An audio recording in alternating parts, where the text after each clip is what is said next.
Hello guys, अपने इस video में जानेंगे अगर किसी को पेट में दर्द हो रहा है तो इस कंडीशन में क्या करना चाहिए, उसको कौन सा इंजेक्शन लगाना चाहिए और कौन से आयु फ्लूइड्स देने चाहिए पेट दर्द में, यानी कि कौन सी बोतल लगानी चाहिए और कौन सी चीज़ों को अवॉइड करना चाहिए इस कंडीशन में। तो यही सब जानेंगे अपने इस वीडियो में, तो वीडियो को पूरा देखें। मेरे कई ऐसे सब्सक्राइबर हैं जो जनरल प्रैक्टिस करते हैं, अपना क्लिनिक रन कर रहे हैं, उनके पास ऐसे केसेस आते रहते हैं, पेट में दर्द होता है तो वो कंफ्यूज रहते हैं इस कंडीशन में उनको कौन सा इंजेक्शन लगाएं, आवी फ्लूइड दें या फिर ना दें, अगर दे रहे हैं आवी फ्लूइड तो कौन सा दें। सबसे पहले तो पेशेंट की हिस्ट्री जानना काफ़ी ज़रूरी है, उसके बाद ही आपको ट्रीटमेंट स्टार्ट करना चाहिए।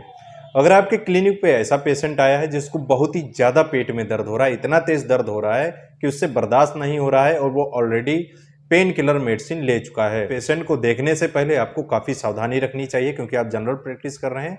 आपको ऐसे केस हैंडल नहीं करने हैं जो ज़्यादा सीरियस हो या फिर ज़्यादा सीवियर कंडीशन हो। ऐसे पेशेंट से कंडीशन लें कि आपको पहले से ही ये दिक्कत है या फिर अचानक से आपके पेट में दर्द शुरू हुआ है। अगर अचानक से बहुत ही ज़्यादा पेन होता है पेशेंट को और वो उठ के भागता है, उसको रिलीफ नहीं मिल रहा है, तो हो सकता है उसकी आंतों में कोई ऑब्स्ट्रक्शन हो गया हो, आंत फट गई हो या फिर अपेंडिसाइटिस हो गया हो। कोई भी कंडीशन हो सकती है जिसकी वजह से अचानक से पेन होने लगता है। कई बार रीनल फेलर की कंडीशन हो जाती है, जैसे कि किडनी में किसी तरह की प्रॉब्लम हो गई है, किडनी डिजीज़ है, तो ऐसे लोगों को भी ये प्रॉब्लम हो सकती है। कई बार स्टोन्स हो जाती हैं किडनी में और वो स्टोन्स यूरिनरी ट्रैक्ट में फंस जाती हैं, इस वजह से भी अचानक काफ़ी तेज़ दर्द स्टार्ट हो जाता है। तो इस कंडीशन में पेशेंट से हिस्ट्री जरूर लेनी चाहिए कि उसको पहले हुआ है या फिर नहीं हुआ है या फिर आज ही शुरू हुआ है। दोस्तों, पेट में दर्द दो तरह का होता है। पहला होता है एक्यूट एब्डोमिनल पेन और दूसरा होता है क्रॉनिक एब्डोमिनल पेन।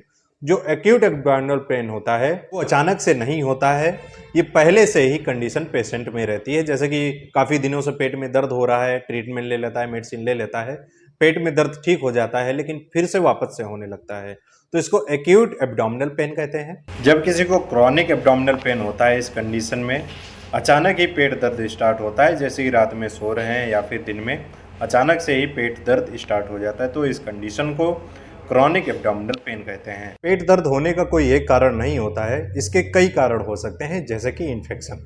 पेट में किसी तरह का इन्फेक्शन हो गया है तब भी ये प्रॉब्लम हो सकती है। इन्फेक्शन में डायरिया होते हैं, लूज मोशंस होने लगते हैं, डिसेंट्री यानी कि पेचिस बन जाती है, इरिटेबल बाउल डिजीज़ होती है, ये इन्फेक्शन की वजह से होता है। पेट में कई सारे ऑर्गन्स होते हैं जैसे कि किडनी, लीवर, स्प्लीन, अगर इनका साइज बढ़ जाता है तो साइज बढ़ने की वजह से भी पेट में दर्द होने लगता है। इसके साथ ही अगर किसी को कॉन्स्टिपेशन रहता है यानी कि कब्ज की शिकायत रहती है या फिर एसिडिटी रहती है, तो इस कंडीशन में भी पेट में दर्द होता है। अगर कोई ओवर ईटिंग करता है यानी कि अपनी क्षमता से ज़्यादा खा लेता है और पेट फूलने लगता है, तो इस वजह से भी पेट में दर्द होता है। ज़्यादातर मामलों में मसल स्पाज्म होने लगता है, यानी कि जो पेट की जो मांसपेशियां होती हैं उनमें ऐंठन होने लगती है, तो इस वजह से भी पेट में दर्द होने लगता है। कई बार गाल ब्लेडर में स्टोन्स हो जाती हैं, तो इस वजह से भी पेट में काफ़ी दर्द होता है।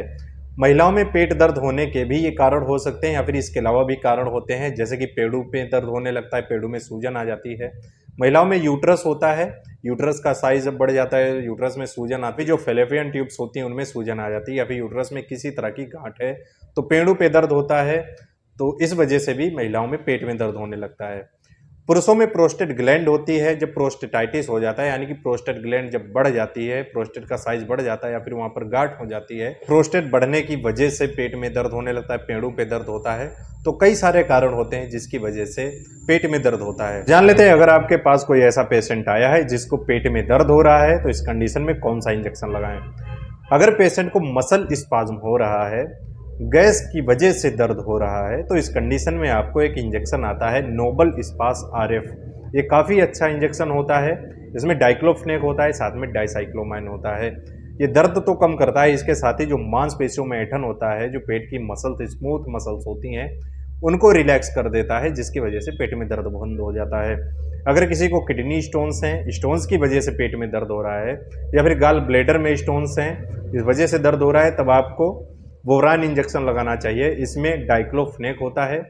इन सारे इंजेक्शंस को IM देना चाहिए, यानी कि इंट्रामस्कुलर देना चाहिए, और साथ में आपको कोई एंटासिड जरूर देना चाहिए, जैसे कि पेंटॉप इंजेक्शन IV दे सकते हैं, या फिर रेनिटिडीन जैसे कि एसीलॉक आता है, इसको IM या फिर IV पेशेंट को जरूर देना चाहिए साथ में। अगर गैस का प्रॉब्लम है तो सवाल आता है कि पेट दर्द में बोतल लगाएं या फिर ना लगाएं। सबसे पहले तो आपको पेशेंट का BP चेक करना चाहिए। अगर पेशेंट का BP लो है, डिहाइड्रेशन है, लूज मोशंस हो रहे हैं, डायरियल कंडीशन है, उसकी बॉडी में पानी ही नहीं रहा है, तब आपको IV फ्लूइड जरूर लगाना चाहिए। अगर आप IV फ्लूइड नहीं लगाएंगे, पेशेंट को बोतल नहीं लगाएंगे, तो उसका पेट का दर्द ठीक नहीं होने वाला है, क्योंकि उसकी बॉडी में पानी है ही नहीं, डिहाइड्रेट पेशेंट है। इसीलिए आपको बोतल जरूर लगानी चाहिए।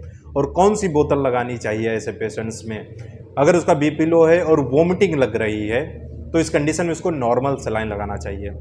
अगर डायरियल कंडीशन है, डायरिया लूज मोशंस हो रहे हैं, तो इस कंडीशन में आपको रिंगल लैक्टेस देना चाहिए, जैसे कि RL होता है, उसको लगाना चाहिए। तो मेट्रोनिडाजोल की 100 ml की एक बोतल आती है, उसको लगाना चाहिए स्लो। अगर कोई पेशेंट हाइपरटेंशन का है, यानी कि उसका BP बढ़ा हुआ है या फिर कहीं पर स्वेलिंग है, एडिमा के पेशेंट में IV फ्लूइड्स नहीं देने चाहिए। अगर कोई पेशेंट रीनल फेलर का है, यानी कि उसकी किडनी फेल हो गई या फिर किडनी में किसी तरह की क्रॉनिक डिजीज़ है, तो ऐसे पेशेंट्स में IV फ्लूइड्स नहीं देने चाहिए। इसके साथ ही आपको इन्फेक्शन कम करने के लिए एंटीबायोटिक इंजेक्शन दे सकते हैं, जैसे कि सेप्ट्राक्सोन एक अच्छा इंजेक्शन होता है जो पेट के इन्फेक्शन को ठीक करता है, ये आपको जरूर देना चाहिए। अगर वोमिटिंग हो रही तो इमसेट इंजेक्शन दें। पेट दर्द कम होने में लगभग आधा घंटा लग जाता है। पेशेंट को कहिए आप रिलैक्स करें और थोड़ा सब्र करिए। पेट दर्द कम होने में थोड़ा टाइम लगता है, इतनी जल्दी अचानक से कोई पेट दर्द बंद नहीं कर देता है। इतना ट्रीटमेंट देने के बाद पेशेंट को रिलीफ मिल जाता है। अगर फिर भी रिलीफ ना मिले तो पेशेंट को हायर सेंटर तुरंत रिफर कर देना चाहिए। अपनी क्लिनिक पर बिल्कुल भी ना रोकें। ऐसे पेशेंट को हाथ बिल्कुल ना लगाएं, उसको कोई अदर प्रॉब्लम हो सकती है। इसके साथ ही उसके इन्वेस्टिगेशन के लिए टेस्ट करा सकते हैं, जैसे पेट का पूरे पेट का अल्ट्रासाउंड कराया जाता है, तो पता चलता है पेट में किसी तरह की अबनॉर्मलिटी तो नहीं हो गई है। आप फर्स्ट एड दीजिए। ज़्यादा क्रॉनिक पेशेंट पेट दर्द के मत देखिए। आपको पहचानना आना चाहिए कि किस तरह का पेन है और इसको किस तरह से हैंडल करना है। अगर आप इसके बारे में और भी ज़्यादा जानकारी चाहते हैं, किसी और बीमारी के बारे में जानना चाहते हैं, किसी और मेडिसिन के बारे में जानना चाहते हैं, कमेंट करके बता सकते हैं। इंस्टाग्राम पर मुझे फॉलो कर सकते हैं, मैसेज कर सकते हैं। ऑनलाइन कंसल्टेशन अवेलेबल है, आप मुझसे संपर्क कर सकते हैं। आई होप दोस्तों आपको वीडियो पसंद आएगा तो इस वीडियो को लाइक करें। चैनल पर नए सब्सक्राइब जरूर कर लें, बेल आइकन को प्रेस कर लें, जिससे कि इनफॉर्मेटिव वीडियोस आपको हमेशा मिलते रहेंगे।